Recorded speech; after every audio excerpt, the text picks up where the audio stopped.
روافض کے نزدیک ولایت کیا ہے کہ وہ اس غدیر کو جشن ولایت علی کہتے ہیں، یا عید ولایت کہتے ہیں، یا وہ کلمے میں علی ولی اللہ کہتے ہیں، یا اذان میں علی ولی اللہ کہتے ہیں۔ ان کے نزدیک ولایت کا معنی ولی الامر اور خلیفہ بلا فصل ہے۔ یا ان کے نزدیک غدیر خم میں رسول پاک صلی اللہ علیہ وسلم نے حضرت مولا علی رضی اللہ تعالی عنہ کو اپنا خلیفہ نام زد کر کے اعلان کر دیا تھا کہ میرے بعد یہ خلیفہ ہے۔ یہ مطلب ہے جشن ولایت علی کا ان کے نزدیک۔ جشن ولایت علی کا رافضی مطلب انکار خلافت صدیق اکبر رضی اللہ تعالیٰ عنہ ہے، انکار خلافت حضرت عمر رضی اللہ تعالیٰ عنہ ہے، انکار خلافت حضرت عثمان غنی رضی اللہ تعالیٰ عنہ ہے، اور انکار خلافت چہارم حضرت علی رضی اللہ تعالیٰ عنہ ہے۔ ان کے نزدیک ولی اللہ اور مولا کا مطلب اور ولی کا مطلب یہ ہے کہ نبوت سرکار کے وصال کے بعد جب سرکار جانے جانا تھا تو اپنا نائب اور جانشین ولی الامر اس دن مقرر کر دیا تھا، ہاتھ میں ہاتھ لے کر، اور دنیا کو بتا دیا تھا۔ اور پھر ان کے نزدیک جب سقیفہ میں اجلاس ہوا صحابہ کرام رضی اللہ تعالیٰ عنہ کا اور حضرت صدیق اکبر رضی اللہ تعالیٰ عنہ کے ہاتھ پہ بیعت کی سب نے، تو وہ کہتے ہیں کہ یہ سقیفہ والا اجلاس غدیر خم کے فیصلے سے معاذ اللہ بغاوت تھی۔ اب بتاؤ کہ یہ جو ان کی ولایت علی ہے، یہ جو ان کے نزدیک علی ولی اللہ ہے، یہ ساری امت پر عدم اعتماد ہے، سارے صحابہ پر عدم اعتماد ہے، سارے اہل بیت پر عدم اعتماد ہے۔ سب نے حضرت صدیق اکبر رضی اللہ تعالی عنہ کے ہاتھ پہ بیعت کی تھی، اور سب پر یہ الزام ہے کہ رسول پاک صلی اللہ علیہ وسلم ذوالحج میں جو آپ نے اعلان کیا تھا، آگے جا کے تھوڑی وقت بعد سارے اس اعلان سے پھر گئے اور اپنا اعلان کر دیا۔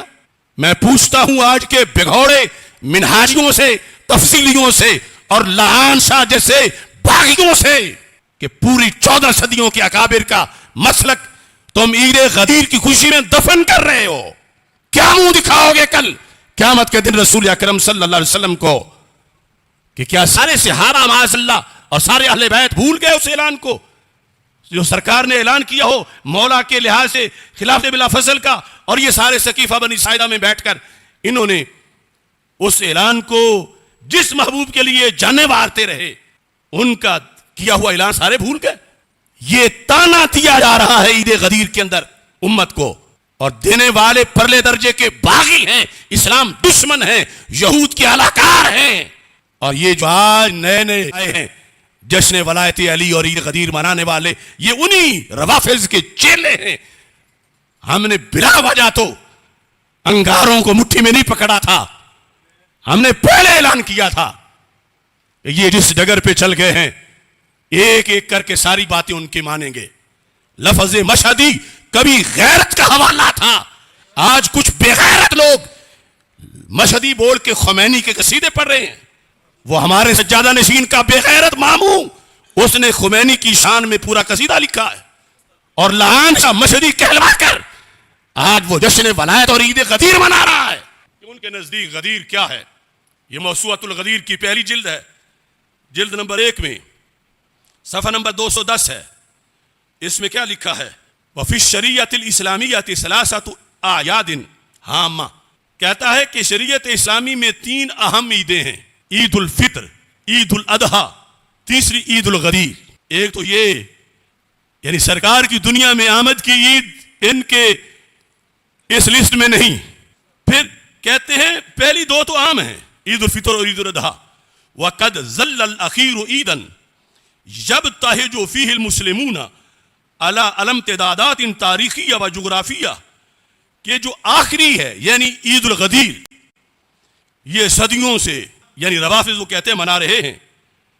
وما ینطوی علیہ عید الغدیر، عید الغدیر کیوں منائی جاتی ہے؟ اس میں کیا ہے؟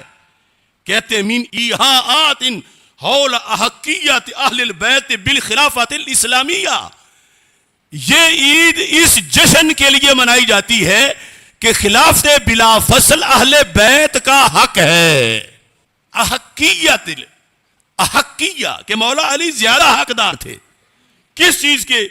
بالخلافت الاسلامیہ، سرکار دو عالم صلی اللہ علیہ وسلم کے بعد خلافت کے وہ زیادہ حقدار تھے، یعنی حقیقت میں وہ خلیفہ بلا فصل تھے. اور ساتھ اگلے صفحے پہ لکھا ہے فَإِنَّ السَّقِيفَةَ قَدْ جَاءَتْ لِتَنَاقُضِ الْغَدِيرِ، کہ جو سقیفہ بنی ساعدہ میں سیدنا صدیق اکبر رضی اللہ تعالی عنہ کے ہاتھ پر بیعت کی گئی اور سب نے ان کو خلیفہ مانا. کہتے ہیں یہ سقیفہ والا جو اجلاس تھا یہ اس غدیر والی حدیث کے مقابلے میں اس سے بغاوت کرتے ہوئے کیا گیا. تو یہ خلافت بلا فصل مولا علی رضی اللہ تعالی عنہ کی بیان کرنے کا جشن ہے. ان کا ولایت تو ان کی پہلے بھی تھی، وہ ولایت جو قرب خداوندی ہے، وہ ولایت جو الا ان اولیاء اللہ لا خوف علیہم ولا هم یحزنون، وہ ولایت وہ پہلے بھی اس کے سرتاج تھے، شہنشاہ تھے. اب یہ جشن غدیر، جشن ولایت علی، یہ جو تھوڑی سی جھجک محسوس کرتے ہیں ابھی ان سالوں میں، ابھی وہ جشن ولایت کا لفظ استعمال کر رہے ہیں، آگے وہی پھر جشن غدیر لکھیں گے، عید غدیر لکھیں گے، اور انا غدیریون روافض کی بولی بولیں گے. اور ان کا مقصد کیا ہے کہ وہ ہمیں محب مان لیں، وہ بھی کہیں کہ باقی سنی تو خارجی ہیں، یہ ان میں سے پھر مولائی بن گئے ہیں. لیکن حضرت مجدد الفسانی رحمۃ اللہ علیہ آپ فرماتے ہیں کہ یہ بھول ہے ان لوگوں کی جو روافض کے قدموں پہ قدم رکھ رہے ہیں. آپ فرماتے ہیں روافض از اہل سنت وقت خوشنود گردن، کہ اہل سنت نیز در رنگ عیشا از دیگر اصحاب کرام تمری نمائن، کہ صرف کالے کپڑے پہننے سے روافض سنیوں تم سے خوش نہیں ہوں گے تو کیوں پہنتے ہو؟ صرف جشن غدیر منانے سے وہ خوش نہیں ہوں گے، کو کب خوش ہوں گے؟ کہتے جب ان کی طرح تم بھی صحابہ کے خلاف بک بک کرو گے تو پھر خوش ہوں گے.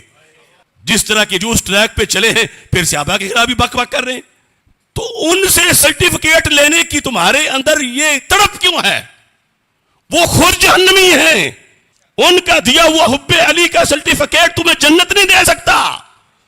جنت وہی سرٹیفکیٹ حب علی کا دے گا جو اللہ کے نبی علیہ السلام نے دیا ہے اور جو اہل سنت کے پاس ہے. اس واسطے یہ جو دوڑ لگی ہوئی ہے اور پھر مزے لیتے ہیں اصل اہل سنت کو خارجی کہہ کر، ناسبی کہہ کر، اور خود جو بکے ہوئے غیروں کی گود میں جا کر بیٹھے ہیں ان کے نذرانے بٹورتے ہوئے، اصل کو تانے دے کر، مسلک اکابر کا بیچ کے، اگر کسی میں رتی بھر غیرت ہے آؤ مکتوب پہ آ کے فیصلہ کروا لو، آؤ تصفیہ پہ آ کے فیصلہ کروا لو. اگر اپنے بڑوں کا بھول گیا ہے تو ہم تجھے پڑھا دیتے ہیں، سیکھو اس کو، آج لے ان کی پناہ، آج مدد مانگ ان سے، کل نہ مانیں گے قیامت کو اگر مان گیا.